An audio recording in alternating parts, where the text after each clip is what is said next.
поранешниот градоначалник во општина Чаир, сегашен министер за животна средина, сам кажа: јас ги легализирав дивоградбите на Бујар Османи, браќата на Артан Груби изградија дивоградба и на многу други граѓани.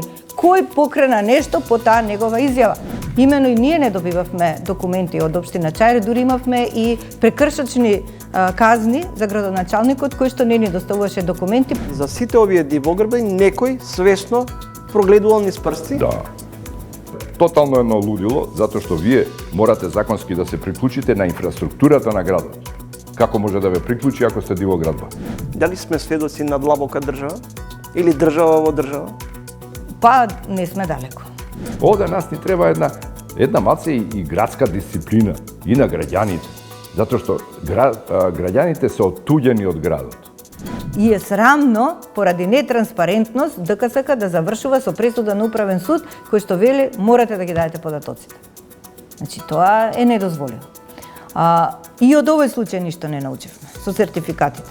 Што беше за вас пресудно да останете тука, а не да заминете надвор од границите на државата, иако велите дека сте имали подобри понуди од ова сега? Затоа што во странство секогаш би бил странец. Не само културолошки, туку и нема да се чувствувам дома.